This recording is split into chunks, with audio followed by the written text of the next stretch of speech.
Thank you very much, John, and good afternoon, everybody. I hope that those of you who are not from Melbourne are having a wonderful time in this beautiful city, which has been recognised as one of the most livable cities in the world, and certainly the most livable city in Australia, and I can say that because I'm not from here, so I can boast about it. I think Melbourne has a great advantage in that the site on which Melbourne is built is pleasant but not spectacular, so that everything that has been built to create this city had to be very, very special. I think it's a little bit of a disadvantage to have too magnificent an environment because it allows you to be a little bit slack when you're designing a city.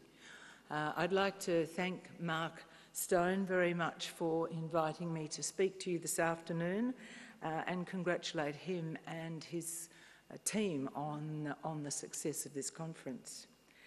As John has said, I've been asked to speak about capturing the enthusiasm of childhood in protecting our parks. If you like, I'm being a bit of a Jesuit. Give me a child till he's 7, or maybe those of you who have watched that wonderful BBC program 7 Up, where the theme was "Show me a child when he's 7 and I'll show you the man." I make no apologies for the fact that this is a very personal account, but I believe that it illustrates the message that I've been able to deliver, I've been asked to deliver. I grew up in a town called Greenmount in the foothills of the Darling Ranges, just outside of Perth, and this ensured an absolutely idyllic childhood. Our back fence was the border, the western boundary of the John Forrest National Park. So my brother and I learnt at a very young age the joys that were to be had in national parks. Gazetted in 1898, the 2,700 hectare John Forrest National Park was the first national park in WA and only the second in Australia.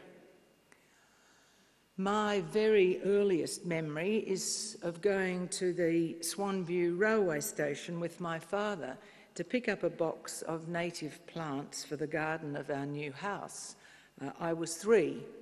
The Eucalyptus citriodora, which was in this box, is still living, still survives and thrives, and I see it as I fly over the old home on my way into Perth Airport.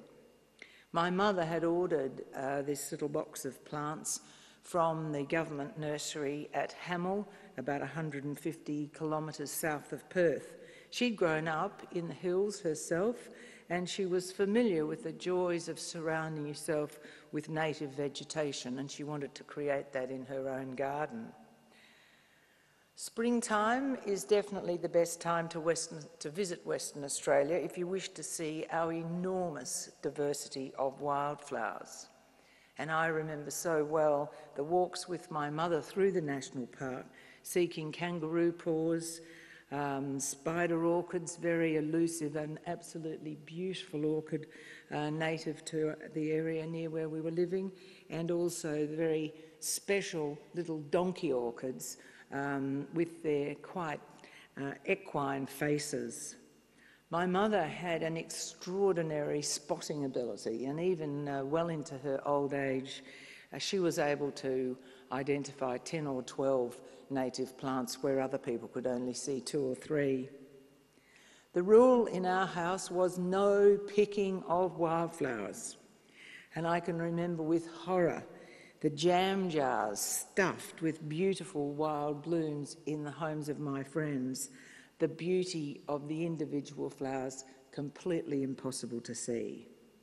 I still have very fond memories of playing in the creek over the fence, and of cubbies my brother and I and our friends built from hessian or corrugated iron, old sticks, anything we could lay our hands on. I remember well the damming of the creek. Very sophisticated dams were built with sluice gates and outlet pipes and so on, and of course catching the the ubiquitous tadpoles. I guess we took totally for granted the joy of all this immersion in nature, but there was also a frightening balance. Every summer we were alert for the dangers of bushfires and some of the creatures which were part of living near the bush, snakes, redback spiders and so on. And I remember so well the strong easterly gully winds which fanned the bushfires. Later I went to UWA to study science. UWA is the most beautiful campus on the Swan River adjacent to Kings Park.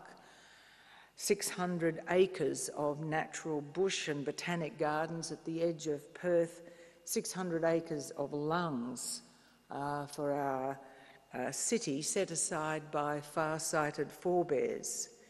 In fact, while I was writing or preparing what I was going to say to you today, Perth experienced the most dreadful hailstorm, and Kings Park and the university, being side by side, both suffered extremely badly. They seem to have been at the epicentre of where most of the destruction was, and in fact Kings Park is a very, very sad place at the moment, with tremendous damage both to the trees, the natural vegetation, but also to some of the endangered species of birds like the Carnaby's cockatoos that live there, many of whom were killed in the hailstorm or had their homes destroyed. I think 11 or 12 of these birds have now been rehabilitated and released back into the bush, but it's a bit of a horror show there at the moment. But Kings Park really is an incredible asset for a city to have a botanic garden and natural bush, hundreds of acres of natural bush right on the edge of a city, pumping out fresh air and oxygen for the population and providing places where people can recreate, exercise, do nothing, walk and so on, or play with their grandchildren. When I went to UWA, my parents moved to be near Western Australia, to be near UWA, and we moved to the suburbs, out of the bush and into the suburbs, but my mother decided she would take her native plant fetish, if you like, with her, and she planted in 1961 what was probably one of the first eucalyptus seizures to be placed in a suburban garden.